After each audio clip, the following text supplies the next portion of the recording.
Hey y'all, this is Carla, and I wanted to pop in. I've been coming out here a lot. This is my backyard. I've also been finding little places where I can walk and be as much as possible. There's Alex, our duck. He's like our mascot. Our chickens, some of them. You can hear them cuckooing. Back here, our pond has a lot of duckweed, but listen. Get closer, sometimes they stop.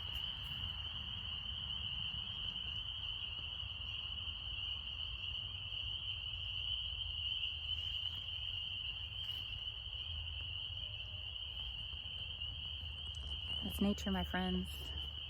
Nature is calming, it's grounding. Nature never judges. It's healing. I've seen it. I've felt it. And I'm grateful for it. And in these times where many of you may be feeling ungrounded by what's going on, these are some words that I'm hearing a lot.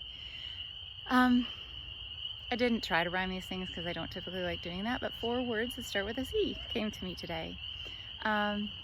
Yes, use caution.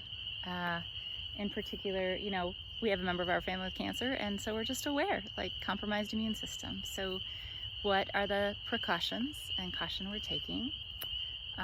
Staying calm, staying connected. I think that this one can be a little bit difficult to think about. How do we keep that connectivity that we as humans crave? And the community, there's another one. I don't even remember my 4th one, maybe that was it.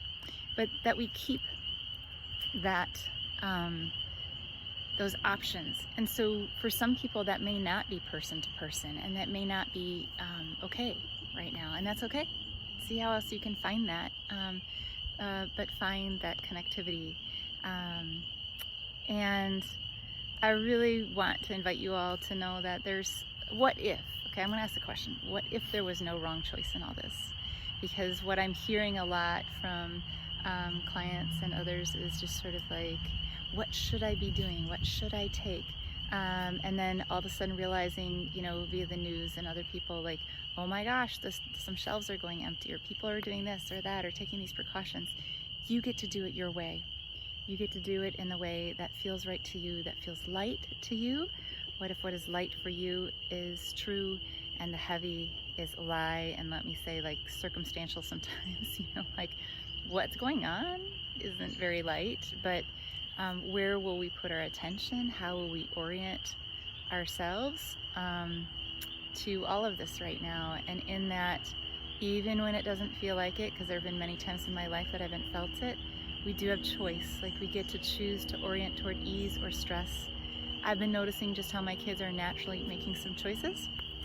They're taking Epsom salt baths, which often they don't do on their own unless I ask them to, or if they want to. Asking for oil on their feet, asking to trade excess bar sessions, raindrop therapy, riding bike outside, like going out a lot and petting animals, and listening to frogs and commenting on the moon and all that's around. So I'm going to invite you to do the same if you're feeling any of the stresses. And sometimes that can be how we're reacting ourselves, and we get that there may be, if you are in a crunch for childcare right now, or it's stressful to have your kids home for indefinitely, or your job is hourly and now you're going to be struggling to make ends meet, and you're not sure how this is all going to work. There's a lot of unknowns. Maybe you also have someone in your family who's needing extra help or is sick. Tap into what you know. Choose things that will nourish you, and not even if, but we also are these energetic beings, so I think that we are all perhaps sensing what's going on externally, and even if you choose not to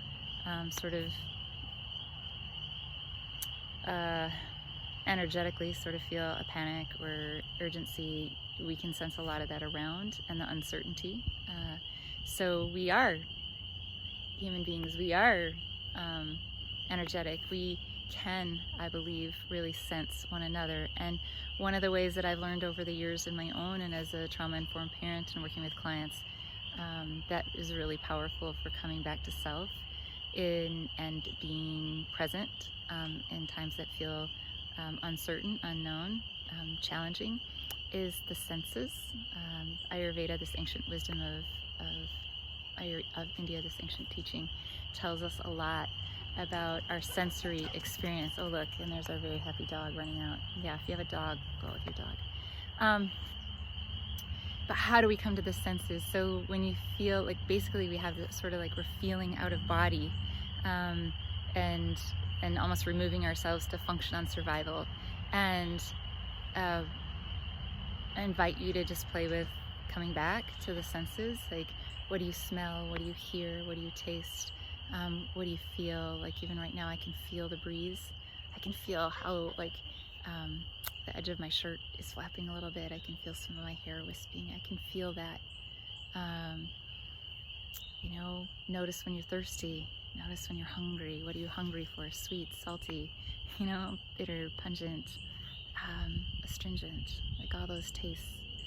And really be all that you can. And what if there was no wrong choice in this? You get to be you. You get to be you. And the more that you be you in this, you will have greater clarity and confidence to go out into the world. There's another one. Get on a bike. The more you be you and the more you connect with what is true for you right now and take care of you, there will, I won't guarantee, but I can almost guarantee you will have a better sense of what you need, what your family needs, how you want to show up.